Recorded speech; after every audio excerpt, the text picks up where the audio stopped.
The crazy place. The ancients. The Crazy Place was the name given to an odd, small realm. Parts of it were made of pure element 115 that was gathered by the ancients. They made the element 115 elemental in nature, but it would be their undoing. The furthest four corners of this realm represented fire, lightning, wind, and ice. After the events of the Great Battle of the Apothicon invasion, the Crazy Place continued to exist only as a quarantine for the ancient zombies there. The Beta Realm. Origins. The Beta Realm diverged from the Alpha Realm sometime in the 19th century. The defining characteristic of this realm was that the four children that had the potential to change the world, Maxis and Group 935, came into existence nearly half a century earlier than they had in the Alpha Realm. In the 1900s, Edward Richtofen attended Heidelberg University, and there he met Dr. Ludwig Maxis. Richtofen was a bit disturbed after his parents died, and Maxis consoled Richtofen. They became good friends, and Maxis became a sort of fatherly figure to Richtofen. World War I began on July 28, 1914, consisting of the United Kingdom, Russian Empire, Japan, and many more as the Allies, and Germany, Austria-Hungary, and many more as the Central Powers. In this realm, Maxis was already an old man by the time of World War I. He worked for Mauser, a weapons manufacturer, and he developed designs for weapons. On January 5, 1915, he finalized the prototype design for the Mauser CX series, as well as an attached scope. Eventually out of that series came the Mauser C96. In the same year, another weapon was designed, the MG08-15. By this time, a research organization known as Group 935 formed. Group 935 developed technologies and researched bizarre sciences. Maxis left Mauser to bring his genius to Group 935. However, Group 935 was led by a council, and their largest client was the German government, who wanted Group 935 to help them win the war. Maxis encouraged Dr. Edward Richtofen to join Group 935 as well, and he worked alongside Maxis. The two became good friends and colleagues. In 1917, in Maxis's research, he cataloged aspects of various elements, and he came across one that was new to him in Group 935, Element 115. Since the element still lacked a proper name, Maxis decided to name it Divinium, after its amazing properties. He showed it to the leaders of Group 935, and they invested more research into it. Beginning this year, Russia underwent a revolution that would eventually end with them pulling out of World War I as the Soviet Union. The United States entered World War I on the side of the Allies on April 6, 1917. Group 935 found out about the Knights Templar and their relation to Element 115, so they set up many excavation sites to try to uncover Element 115. Excavation Site 64 in northern France near Bar-le-Duc was particularly promising. Within it they found the ruins of the Templars. They also unearthed large quantities of pure blue Element 115. Maxis and Richtofen were stationed at Excavation Site 64. The ancient texts describe an artifact known to them as the amplification rod. It is my firm belief this item is instrumental to harnessing the energy of the elemental stones. Unfortunately, neither the rod nor the stones have been recovered from any of our dig sites. I fear we must push forward regardless. As such, I have drawn up plans to create replica rods based on the descriptions from the main chamber. I will instruct Richtofen to begin fabrication immediately. In their research of the Templars, Maxis learned of the elemental staves created long ago. However, he could not find them, so he designed plans for replicas based on what he knew. He gave the designs to Richtofen so he could create the required parts. Researching Element 115 continues to yield unforeseen results. The conversion process creates localized energy fields, which appear to function as portals, bringing forth objects of indeterminate origin. It is my hypothesis, however outlandish, that this transfer of matter may actually be occurring through space and time. I believe the answer may lay with the broken rune stones located at the mound. Perhaps channeling sufficient energy from the conversion generators to their location may prove fruitful. Group 935's research in element 115 paid off. They learned how to convert element 115 into a liquid called liquid divinium, and doing so exacerbated its temporal displacement properties, making it open portals through which temporally displaced objects fell. Maxis then came to the conclusion that element 115 had the ability to displace objects from their time and place. Group 935 continued to experiment to see what they could learn of element 115, and they began to develop weapons using it. A philosophical rift between Maxis and Richtofen grew as their differences began to surface. On September 22, 1917, Richtofen wrote a letter detailing his concern with Maxis' latest behavior. Richtofen also thought Group 935's weapon development was a good idea. However, the idea of using element 115 for weapons troubled Maxis, and his conscience drove him to secretly defect to the Allies. He wasn't concerned with what Group 935 would think of his defection, but rather what his friend Richtofen would think. The Taisho Emperor Yasuhito of Japan learned that the Germans were increasing their mechanization, and he became very worried. He selected a samurai warrior known for many victories as well as his role in the Battle of Mukden, Captain Takeo Masaki, to be his trusted agent to gather more intel on the matter. Takeo was honored, and he wrote a letter detailing this on October 6, 1917.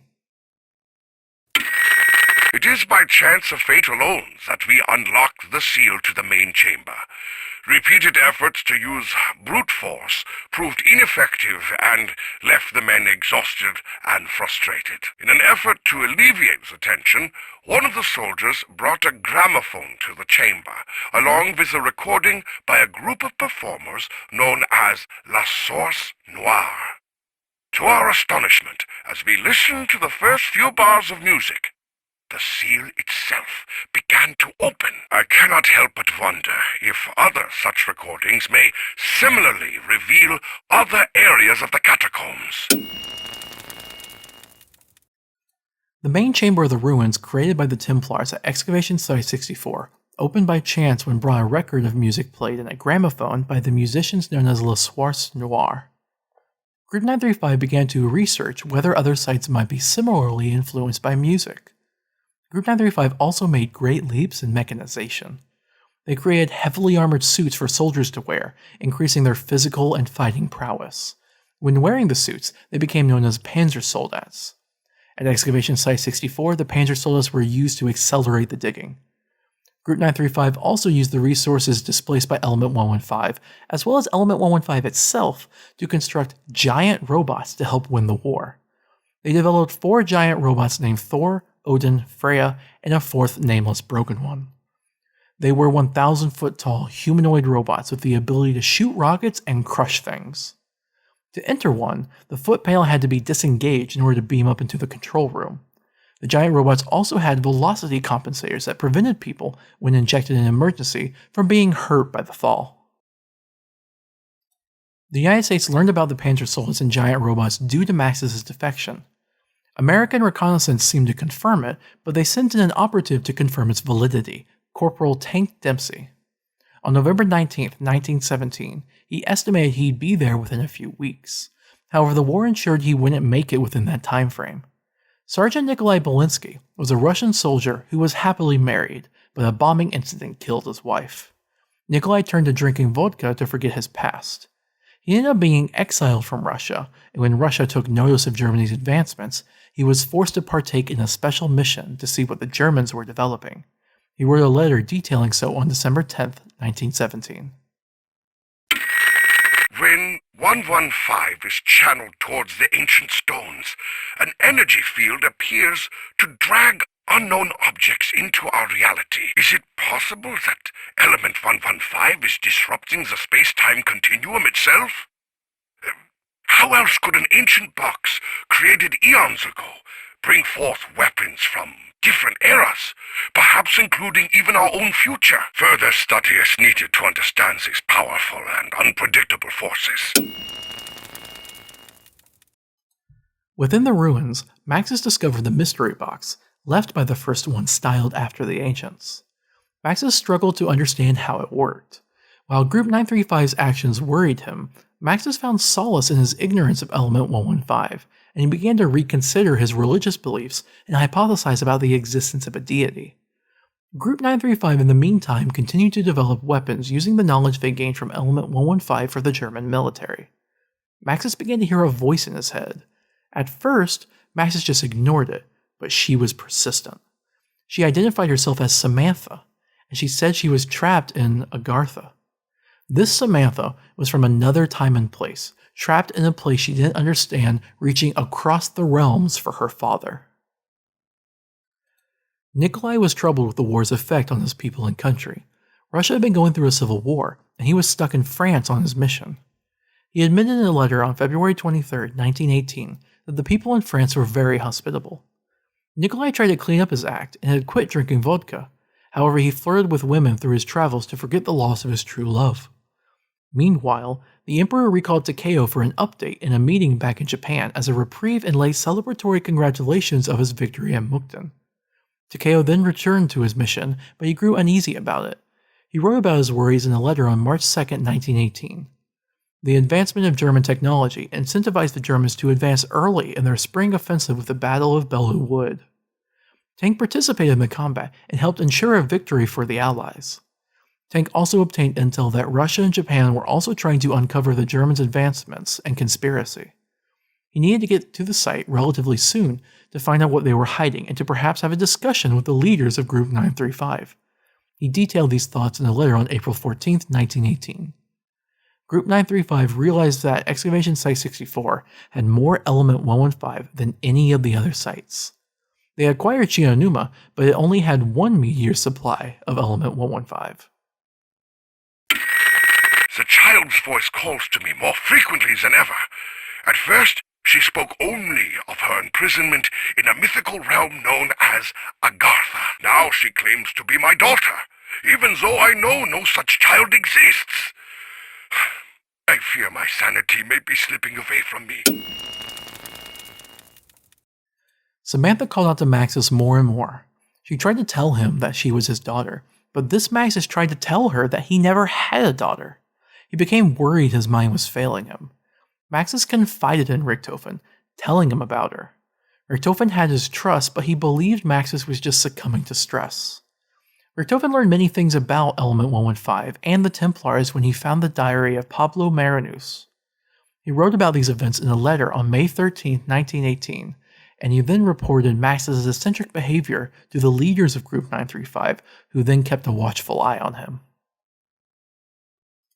The fighting of World War I encroached upon Excavation Site 64. The scientists had to try to do research as a war unfolded around them, literally. Fortunately for them, German soldiers stood guard to watch the site with futuristic weaponry. That didn't stop zeppelins and planes from flying overhead, shooting at each other. Also, under Maxis' research, they managed to find some more vital records to which the ruins responded. Maxis also unearthed pieces of an ancient device created by the ancients that functioned just like the Pack-a-Punch. Group 935 also found Perca-Cola machines that just seemed to appear out of nowhere. They found them useful and hooked them up to steam engines and their 115 conversion generators. They also invented the Wunderfizz orb and machine, which used element 115 to pluck Perca-Cola from other realms. When I awoke this morning, I learned of mysterious events that took place during the night. Men working on the installation of the generators reported seeing ancient figures emerging from the mound. I would doubt their story, but for the fact that by morning, many of the men were either dead or missing. From the so-called crazy place, ancient zombies began to go through the portals created by the 115 conversion generators to attack the German men working on them and try to destroy the devices. Then, some Germans were digging in Excavation Site 64 when they managed to puncture a hole in one of the ruins that led to a dark pit. Out of it came the remains of a Templar, reanimated into a zombie by element 115. Its eyes glowed blue like the element 115 in the area. Zombies soon began to rise all over the place, spreading corpses to be reanimated by element 115. Due to Samantha's influence, the modern German zombies had glowing yellow eyes. Some Germans held a last stand within the dig site. They left a Morse code message with some dial lights, attempting to warn the German contingent from the village of Messines.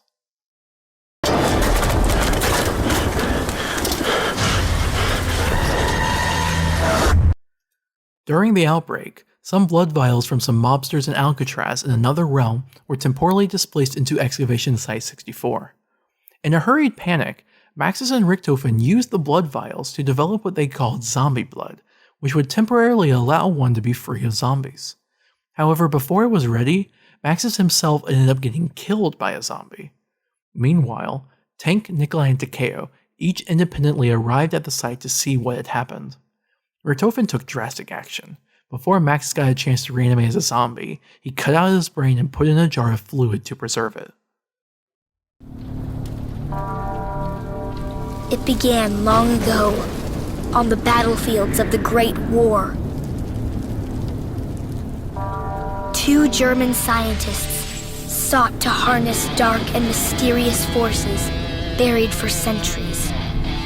They believed their discoveries would assure Germany's ultimate victory.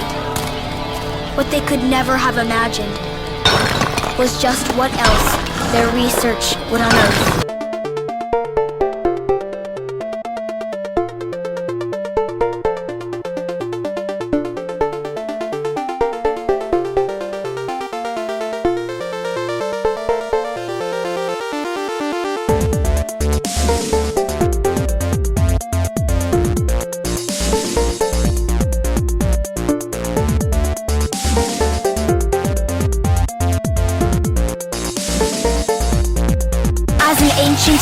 Ravaged the front lines. The hopes of the Allies rested on 3 soldiers sent to stop it.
My name is Samantha.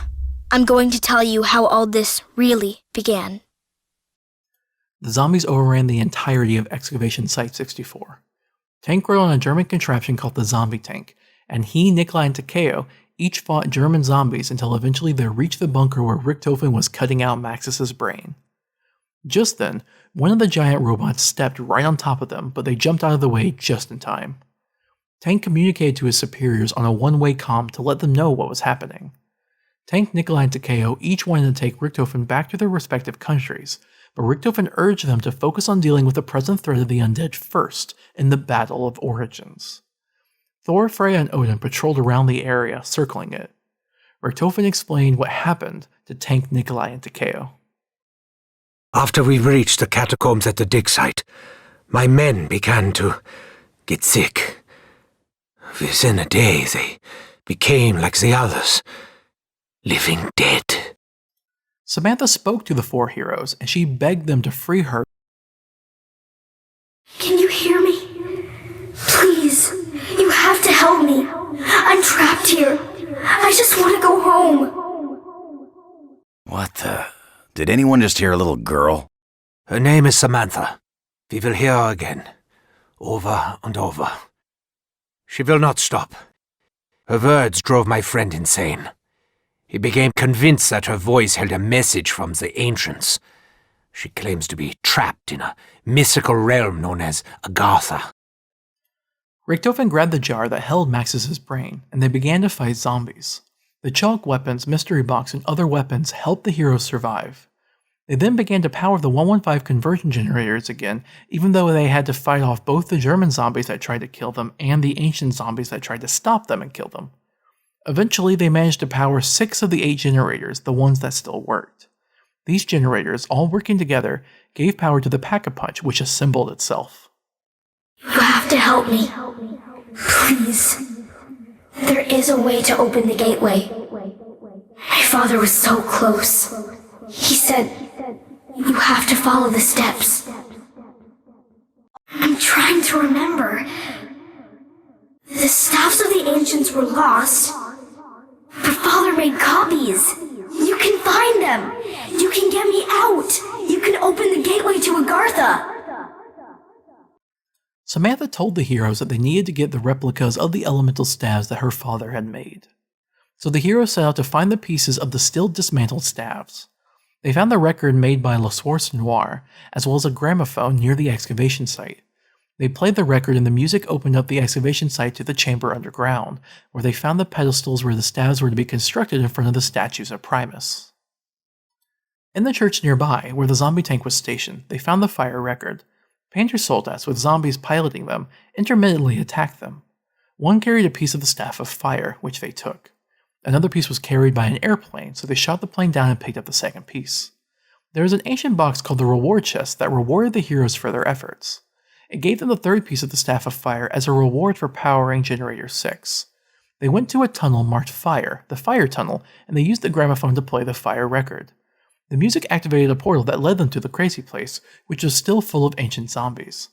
The fire podium revealed to them the fire crystal, and they then took it to the excavation site to build the staff of fire. The elemental fire is yours to command. Finish what has begun. Free me from Agartha. Samantha commended the heroes on building one of the staffs, but they still had 3 to go. They found the lightning record near Generator 4, and they had to ride the zombie tank around the area to reach places they wouldn't normally be able to go. They found 3 pieces of the Staff of Lightning in a muddy area, in a hidden chamber in the excavation site, and behind the church. They went to the lightning tunnel and played the lightning record, which activated the lightning portal to the crazy place where the lightning podium gave them the lightning crystal. They took it to the excavation site and built the Staff of Lightning. With this staff complete, lightning is now yours to wield. They found the ice record near the tank refueling station, and they managed to find all 3 parts of the Staff of Ice by digging them up with shovels while snow fell. They went into the ice tunnel and played the ice record, which activated the ice portal to the crazy place, where the ice podium gave them the ice crystal, and they took it to the excavation site and built the Staff of Ice. Though lost for centuries, the power of the ice staff is now in your hands. They then found the wind record near Generator 5. They destroyed the bottom panels of the giant robot's feet, which allowed them to beam up to their heads. Thor, Odin, and Freya each contained a piece of the Staff of Wind. They went into the wind tunnel and played the wind record, which activated the wind portal to the crazy place, where the wind podium gave them the wind crystal. They took it to the excavation site and built the Staff of Wind. We are so close. My father couldn't save me, but you can. He promised me, when the final steps are taken, the gateway to Agartha will open. Your bravery will soon end my nightmare. There's more to do. Father said the staffs weren't powerful enough. He said the clues were in the writings of the ancients. There were riddles hidden within the chambers. For so long he tried and tried to solve them, but he couldn't. He didn't know what to do. Every journey begins with a single step. This is step 1. Samantha was pleased, but she said they needed more power, and that the ancient runes held secrets on how to unlock their full potential. To upgrade the Staff of Fire, they had to kill a bunch of ancient zombies next to some hexagonal containers in the crazy place with the Staff of Fire. Then they lit the torches in the church in a particular order, and then they went to the excavation site. Within it was a giant cylindrical dial system made out of element 115. They lined up the red symbols, which revealed a fire orb, which they then shot with the Staff of Fire. To upgrade the Staff of Lightning, they found a musical staff in the crazy place that detailed notes to play. Using the Staff of Lightning and runes which resembled a piano keyboard, they played the notes. Then they found 7 electrical panels around the area that were sparking. They fixed them, and then had the dial system line up the purple symbols which revealed a lightning orb, which they then shot with the Staff of Lightning. To upgrade the Staff of Wind, they aligned some dials in the crazy place to the appropriate symbols. Then they found 3 rotary chimneys around the site that they had to face towards the main excavation site. Then they had the dial system line up the yellow symbols which revealed a wind orb, which they then shot with the Staff of Wind. To upgrade the Staff of Ice, they matched the symbols on the runes found within the crazy place. They then froze 3 tombstones around the site and then bust them. Then they had the dial system line up the blue symbols which revealed an ice orb, which they then shot with the Staff of Ice. The heroes took the 4 staffs to the crazy place and put the elemental staffs into their respective elemental podiums. Then they killed a lot of ancient zombies around them, feeding them life energy. Once they were full, they picked up the elemental staffs, which had been upgraded. The Staff of Fire became Kagutsuchi's Blood. The Staff of Lightning became Kimot's Bite. The Staff of Wind became Borea's Fury. The Staff of Ice became Ur's Arrow. All of them came with the attached Sekhmet's Vigor, which had the power to heal. Samantha urged them to hurry. After having obtained the upgraded staffs, the lights on the dials began flashing the German soldier's final message, encrypted in Morse code. 4 new staff pedestals appeared, and the heroes placed the upgraded staffs within them. They placed Borea's Fury in Odin, Kimot's Bite in Thor, and Ur's Arrow in Freya. The last pedestal was in the excavation site, and they placed Kagutsuchi's Blood in it. Then the heroes filled 4 soul chests around the area. The soul chests were similar to the reward chests, except all they did was absorb the life energy of killed zombies. After completing the soul chest, the reward chest gave each of the heroes the ability to punch with incredible strength, known to them as the 1-inch punch. They then found tablets that had fist engravings on them, and they each grabbed one. They took them to the church, rinsed them off, punched a bunch of souls out of zombies to cleanse them, and took them back to where they found them, in the tank refueling station, making especially sure to not get them dirty again. They had to punch some more zombies, and they were rewarded with beacons for the missiles that the giant robots could launch.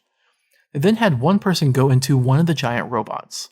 One of the others threw a beacon onto the place where the plane had crashed earlier, indicating the giant robots to shoot missiles at it. However, the location was outside of the current jurisdiction of the giant robots. But the one inside the giant robot pressed the button to override the limitation. The missiles came out and destroyed the plane, revealing a large hole underneath it. The heroes then picked their staffs back up. Using Max's brain, a flying apparatus, and a mechanical apparatus, Richtofen, with the help of Tank, Nikolai, and Takeo, managed to construct a new body for Maxis. Since his brain was preserved, he still lived, and they had managed to provide a new body for Maxis, known as the Maxis drone. Oh, at last, the darkness is at an end. I live again. I knew my friend would not fail me. Something is wrong. I can no longer touch, no longer feel. What have you done, Richtofen? Here! I am here, my friend. I was able to preserve your mind before you succumbed to the sickness. We can put everything right, Maxis. You must understand that I had no other choice. So much of our work has been lost in battle. Maxis was glad to be alive, but he was horrified at what had happened to him. Richtofen apologized, saying it was the only way. Maxis then helped the heroes fight against the zombies. He fired machine gun rounds at zombies, grabbed power-ups, revived comrades, and refueled every so often. Fortunately for them, Maxis could also fly. Souls must be released from the pit, but it was said no mortal could enter. Samantha told them that they couldn't go in the hole where the plane used to be, but Maxis could. He flew into the pit to investigate it, which attracted the attention of several Panzer soldiers that were in it.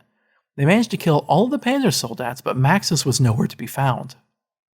Find the spirit of the sky. Only on Earth can he be defeated. Samantha told them to find what she called the spirit of the sky.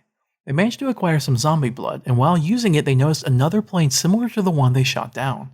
So they shot down that one too. Out of the wreckage came a zombie that for some reason was invisible. Using more zombie blood, they were able to locate it and kill it, and it dropped Maxis. We are so close. Please, keep going. Release the souls of the ancients. Samantha tipped them off on what to do next. They picked up Maxis, and having done all of that, there seemed to be some effect on the chamber at the bottom of the excavation site. Some Templar zombies began to glow white, especially on their hands.